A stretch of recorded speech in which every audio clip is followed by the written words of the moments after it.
의인이 한 사람이라도 없는 상황이 되게 중요한 상황이 되었습니다. 의인 한 사람을 찾고 구하는 것을 생각하면 이 창세기 19장에 있는 그리고 중보기도 했던 창세기 18장의 내용과 함께 생각이 납니다.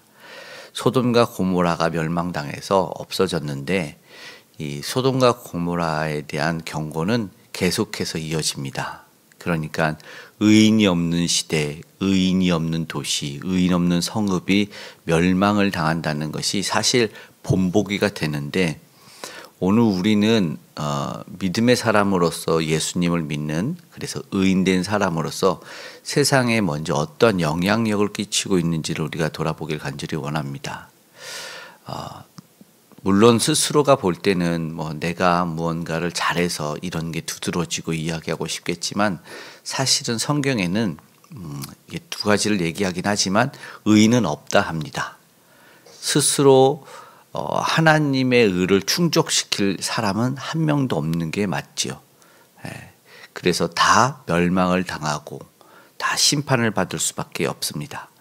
그런데 하나님이 멸망하지 않는 이유는, 멸망시키지 않고 그 심판을 유보하시는 이유는 우리의 어떤 공로와 하나님에게 나아갈 수 있는 것 때문은 절대 아니죠. 우리를 의롭다 여겨주시는 오직 예수 그리스도의 공로라는 것을 우리는 기억했으면 좋겠습니다. 소돔과 고모라라는 나라가 사실은 그러했습니다. 의인을 구했죠. 만약에 의인이 있으면 아브라함의 18장에, 창세기 18장의 중보기도라고 하는 것에 보면은, 만약에 의인이 있으면 소돔과 고모라를 멸하시겠냐 묻죠. 유황과 불못으로 심판을 당하는 그 도시에 대해서 중보기도할 때 한 사람에도 혹시 모르니까 50명이면 어떻게 하겠습니까? 45명이면 하나님은 어쩌면 어이가 없죠. 하나님이 그걸 모르실까요? 그리고 계속 그 숫자를 줄여나가죠. 50명으로 시작해서 45명, 40명, 30명, 20명, 결국 10명. 하나님이 다 들어주셔요. 물론 그 기도를 통해서 아브라함이 내가 특글이어서 주님께 말할 수도 없습니다라는 이 겸허와 겸손을 나타내지만, 한 번만 더 여쭙게 해주십시오. 두려움 가운데 하나님께 중보해요. 그러다가 결국 의인 10명이라도 있으면 내가 멸하지 않겠다라는 응답을 받고 아브라함은 기도를 멈추고 결국 심판자들은 소돔과 고모라에 가서 심판을 하게 됩니다.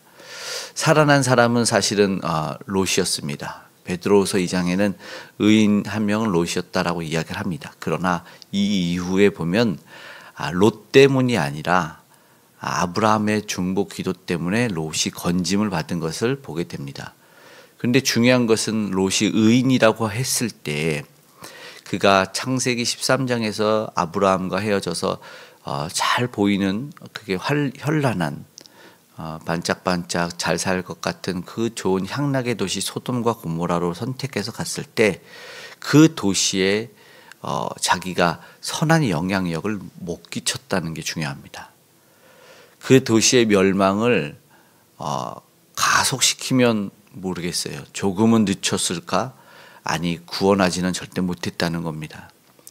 그 의인의 영향력을 통해서 가족도, 그리고 두 딸과 결혼할 사위도 그 영향력을 끼치지 못했어요. 자신의 주변의 사람들에게 의인됨을 알리지 못했고 의인의 영향력을 행사하지 못했다는 거예요. 결국은 소돔과 고모라에 멸망당할 때 사위들은 비웃게 되고, 가장 가까운 아내는 뒤를 돌아봐서 소금 기둥이 되는 그 이야기가 전해지죠. 그리고 산으로 도망치는 롯은, 그 두 딸은 정말 안타까운 일을 벌이게 됩니다. 그렇게 멸망에서 피해서 의인이 된 단 한 사람이 중요한 것이 아니라, 우리는 그 나라와 그 도시를 구하지 못한 것에 대해서 안타까움이 있어야 된다는 것이죠. 오늘 본문에서 예루살렘에서 빨리 찾아보라 해보죠.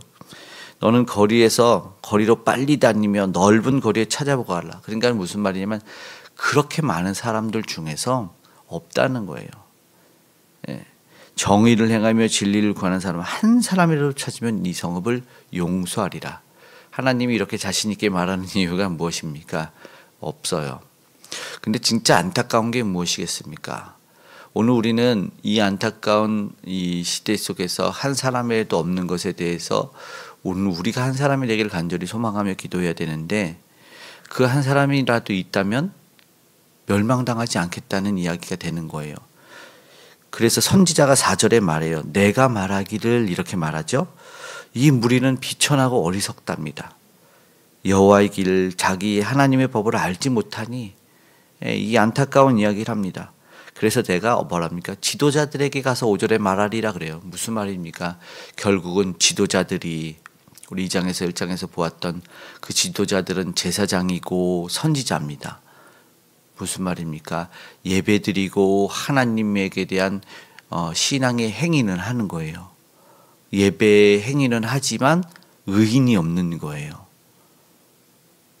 자신들이 어떤 선행을 하는 게 중요한 게 아니다라는 것이죠. 내가 무엇을 하니까 나는 구원을 받겠지. 내가 이렇게 무엇을 드렸으니까 나는 사랑받겠지. 멸망을 피하겠지가 아니라 하나님의 기준으로 의인이 되지 못했다는 거죠. 하나님이 받으실 만한 예배를 드리지 못했다는 게 결국 또한 얘기가 됩니다. 이어서진 얘기 보면은 그들이 무엇을 했는지 나타나죠. 7절부터는 내가 용서하겠느냐라는 용서하지 못하는 이야기가 있어요. 9절 마칠 때는 내가 이런 나라에게 보복하지 않겠느냐라고 이야기합니다. 왜요? 그들은 하나님을 버렸어요. 우상 숭배했어요. 구원해 줄 하나님을 버리고 자신들을 구원해 줄 거라고 했던 앞에 2장에서는 봤던 돌에게 나무에게 아버지 아빠를 삼았더니 어찌 하나님이 그럴 수 있겠습니까? 그러면서 모든 산당들에는 다 제사를 드렸대요. 하나님이 볼 때는 용서하지 않을 수밖에 용서를 못한다는 거죠. 그리고 그 한 사람 결국에는 예루살렘이라고 했던 하나님에게 제사를 드렸던 성전이 있던 그 성읍에 한 사람도 의인이 없었다는 겁니다. 하나님께 제사를 드리고 죄사함을 받은 사람이 없었다는 이야기를 하는 것이죠. 안타까운 이야기를 하는 것이죠. 하나님은요 빨리 찾으라는 이유는요 심판이 급격합니다. 우리는 한 사람에 대해서 한번 생각해 봐요. 어쩌면 이 나라가 사회가 공동체가 우리가 속한 곳이 하나님의 심판을 피할 수 있는 것은 진짜 한 사람 때문이라는 거죠. 우리 모두가 의인이어서 그래서 하나님이 그걸 유보해 주지 않는다는 겁니다. 그런데 우리는 지금 어쩌면 되게 많이 교만할 수 있어요. 영적으로도 시대가 그렇잖아요.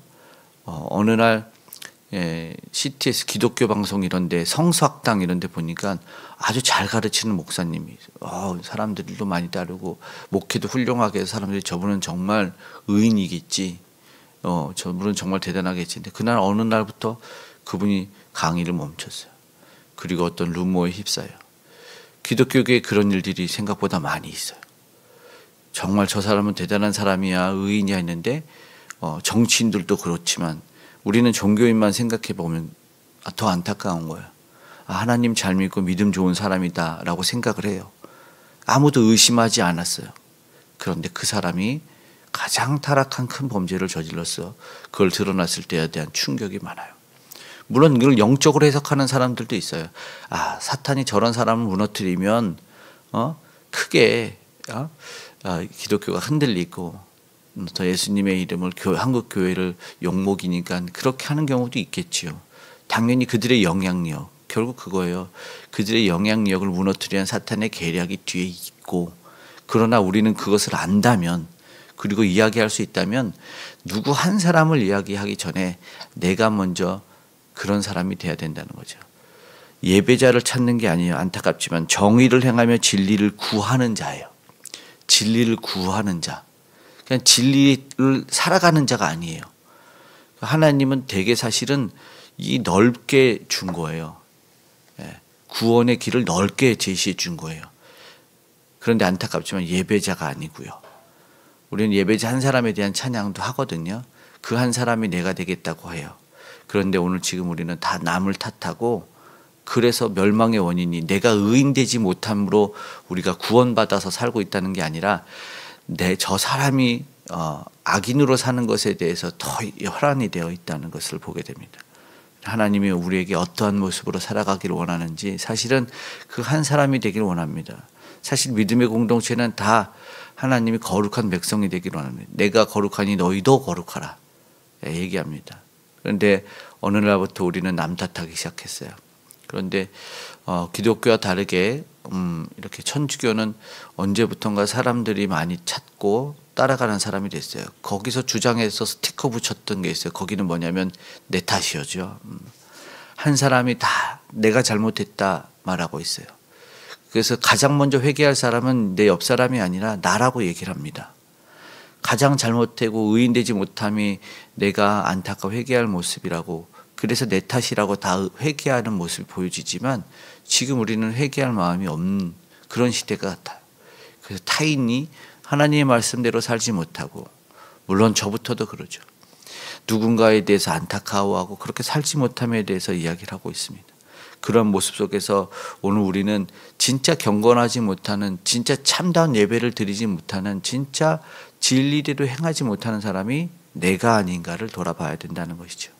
그러면서 하나님, 그 한 사람, 이 도시를 멸망시키지 않게, 침몰시키지 않게 부력으로 뜨게 하는 그 의인이 내가 되길 원합니다 라고 우리는 기도해야 되죠. 되게 냉정해졌죠. 10명이 아니라 한 사람을 찾는 데입니다. 오늘 본문은 사실은 굉장히 심각한 이야기가 전해져요. 안타까움 속에서 오늘 우리의 삶의 중심은 하나님이 보시기에, 내 믿음은 하나님이 보시기에 어떤 상태인가를 사실 겸손히 돌아보길 원하고, 우리가 다시 한번 하나님 앞에 바로 서서 주님 보시기에 의인이 되길 간절히 소망합니다. 사실은 우리는 의롭다 말할 수 있는 존재가 아닙니다. 예수님이 의롭다 여기는, 의인은 뭔데요? 내가 의가 나오는 게 아니라 의는 전가됐다고 얘기를 해요. 어떻게 해요? 예수님이 자신의 피를 드림으로 말미암아 하나님의 그 심판을 멸하는, 그래서 그의 의로움을 우리한테 옮겨줘 왔어요. 그리고 이것도 삶 속에서 뭐라고 하면 법정적 선포, 그래서 의를 칭의라고 얘기합니다. 의롭다 여김을 받는 거예요. 그냥 덮어주는 거죠. 법정에 섰을 때 예수 그리스도의 그 보혈의 공로로 거룩한 옷을 입어서 그 공로로 나아갔을 때 우리가 의인이 된 거예요. 그런데 우리는 예수 그리스도의 공로로 의인됐다는 것을 망각한 채 내가 행위가 바르고 말이 바르고 마음이 깨끗하고 나는 더러운 짓 안 하고 나는 마음이 그런 생각이 아니죠. 그러면 오늘 우리가 지금 한국교회가 동성애와 이 차별금지법 반대, 물론 동성애가 뭐 그게 나빠서 좋아서 그런 건 아니지만 동성애만으로 회개해야 될 때는 아니다라는 것이죠. 동성애와 차별금지법 하나로 데모를 하고 시위를 하면서 그것을 막는 법안에 모든 혈안을 다 쏟기 전에 더 많은 죄악, 내 안에는 미움이 없는지. 왜냐하면 주님이 나가라 하는 자는 지옥불에 떨어진다고 그랬는데, 미워하는 자는 은벽을 품으면 간음죄로 동일하게 여긴다고 했는데, 다른 죄는 다 뒤로 하고 동성애 하나만을 외치는 모습은 없어야 되지 않을까라는, 그러니까 결국 그렇게 외치면서 스스로를 돌아봐야 되는 상태가 된다라는 것이죠. 그렇게 돼야지만 어쩌면 우리가 다시 한번 진정한 부력을 행사하는 의인이 되지 않을까, 예수님의 그 공로의 능력이 나타나는 우리가 되지 않을까 생각됩니다. 우리는 내세울 것이 하나 없습니다.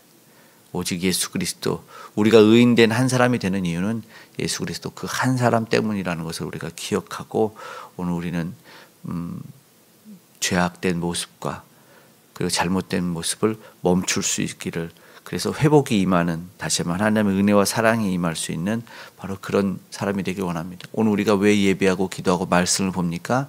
오늘 우리가 하나님이 원하는 그 삶을 살기 위해서, 오늘 우리는 연약함 속에서 우리가 막 달려나아가는 것에 브레이크를 걸고 제동을 걸고 우리 행실을 바라줄 것이 바로 그렇게 살 수밖에 없는 것이기 때문이라는 것이죠.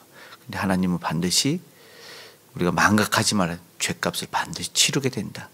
하나님은 그 죄에 대해서 사랑의 하나님만 강조하지 말고 공의와 정의의 하나님이다라는 것을 기억하며 두려워할 줄 알아야 된다라는 것을 생각했으면 좋겠습니다. 오늘 우리 속에서 그런 모습이 생각난다면 내가 먼저 오늘 그 한 사람 되기를 간절히 구하고, 그리고 내가 그 한 사람 될 수 있는 것은 오직 예수님의 공로라는 것을 기억하며 한 사람 되는, 한 사람이 두 사람 되고 우리 믿음의 공동체가 그 의인 하나님이 찾는 사람이 많아서 하나님 미소 짓는 저와 여러분 우리 공동체 되기를 간절히 소망합니다.